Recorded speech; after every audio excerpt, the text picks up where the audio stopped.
J'espère que vous êtes bien chez vous et en bonne santé. On continue nos visites d'atelier et là, nous partons à Paris dans l'atelier de Céline Clairon. À tout de suite. Bonjour Céline Clairon.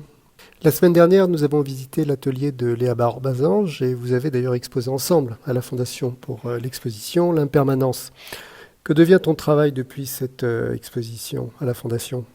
Il y a eu des répercussions directes suite à ma participation à l'exposition L'Impermanence, à laquelle j'ai eu la chance de participer à la Fondation Fernet Branca. L'équipe de la Villa d'Atrice, une fondation pour la sculpture contemporaine, située à l'Île-sur-la-Sorgue, est venue voir l'exposition et a retenu plusieurs des pièces que je présentais pour leur exposition annuelle autour de la thématique de l'animal. Parmi les pièces retenues, l'horizon des événements, une sculpture récente mettant en scène le squelette d'un serpent qui devient la structure et les rails d'une montagne russe, et une autre installation, Conseil de révision, qui questionne notre rapport à l'animal et nos origines ancestrales. En fait, l'idée, c'était de nous replacer physiquement, symboliquement et métaphoriquement sous l'animal, en nous mesurant finalement à la nature, physiquement, mais aussi chronologiquement.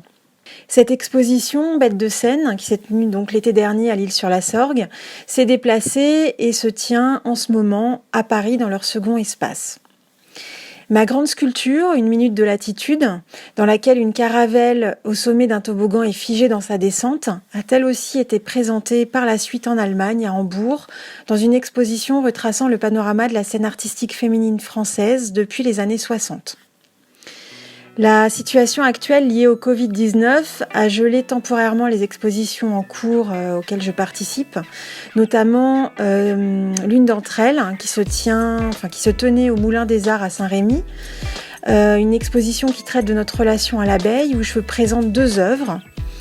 Et l'une d'elles, qui s'appelle La Régente, notamment, une sculpture qui a été créée à partir du rapprochement de 2 illustrations du mot ruche. Et donc dans l'exposition qui se tient à Saint-Rémy, je présente également une nouvelle pièce en verre.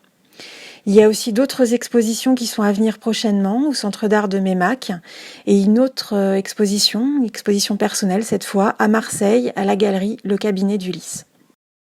Comme nous tous, Céline, tu es confinée. Et est-ce que ce confinement te permet de nouvelles recherches plastiques ?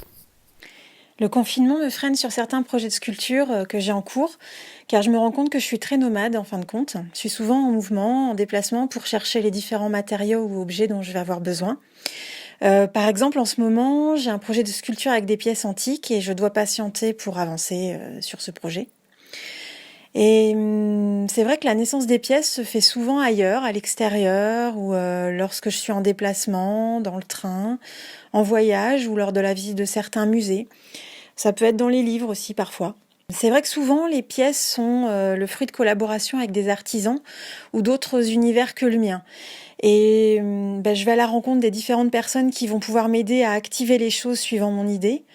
Donc c'est vrai que je m'invite plus souvent dans les espaces de travail des autres, parce que j'ai besoin aussi de ces échanges, de ces rencontres qui m'apportent beaucoup sur le plan humain, et je suis quelqu'un qui aime observer, apprendre, approcher des pratiques qui me sont totalement inconnues ou qui vont nécessiter une maîtrise technique importante. Donc c'est vrai que j'ai pas forcément une pratique d'atelier traditionnel. C'est pas pour moi un lieu de maturation des pièces. C'est plus pour moi un espace où je vais former les idées par le dessin ou par les notes. Depuis qu'on est confiné, je dirais que je me tourne plus vers le dessin. Je l'avais un peu délaissé, j'y reviens par une série de dessins au sable que j'ai amorcé il y a 1 ou 2 ans et qui nécessite un temps et une attention qui s'accordent plutôt bien avec cette période qui nous laisse en suspens. C'est un travail très lent et très méditatif. Chaque vase ou urne en verre soufflé est rempli de différentes couches de sable qui tentent de fixer l'image d'un regard, d'un visage, plutôt humblement inspiré des portraits du Fayoum égyptien. Parallèlement à ce travail de dessin, je travaille également à plusieurs projets de vidéos en lien avec l'animal. Et l'un d'eux s'intitule 80% et est réalisé en collaboration avec le vidéaste Antoine Bonnet. Le film sera présenté dans une future exposition à Marseille et nous sommes en train de dérocher les séquences filmées juste avant la mise en place du confinement. Dans cette vidéo, on suit la déambulation d'un loup à 80%, puisqu'il s'agit en fait d'un chien-loup, et on le suit à l'intérieur du cimetière d'Asnières, qui est l'un des plus vieux cimetières pour chiens. L'idée était de réinjecter du sauvage dans un lieu qui met l'accent sur la relation de l'homme à l'animalité, et en particulier sa relation étroite à l'animal dit domestique. Que cherches-tu à exprimer dans ton travail qui ne serait pas possible d'exprimer avec des mots ? Il y a beaucoup de jeux visuels dans mon travail, mais aussi beaucoup de jeux sémantiques. Je joue à la fois avec l'image, mais aussi avec le mot. Et si je devais ôter cet aspect de mon travail, je dirais que je crée et que je m'exprime avant tout par des images, avec un langage proche de la vision ou de la rêverie. Ce sont souvent des images qui surgissent par collision ou télescopage. Donc c'est vrai qu'il y a un côté assez surréalisant dans mon travail. Je pense notamment à cette pièce très connue de Meret Oppenheim qui s'appelle Le déjeuner en fourrure, où justement l'appréhension de l'œuvre passe d'abord par une sensation assez désagréable de cette tasse recouverte de poils avant même qu'on puisse y mettre des mots. Tu devais définir ton travail à des gens qui ne l'ont jamais vu. Comment le définirais-tu ? La plupart des pièces que je crée, ce sont des sculptures ou des choses en volume, mais pour moi, ce sont avant tout des images en volume.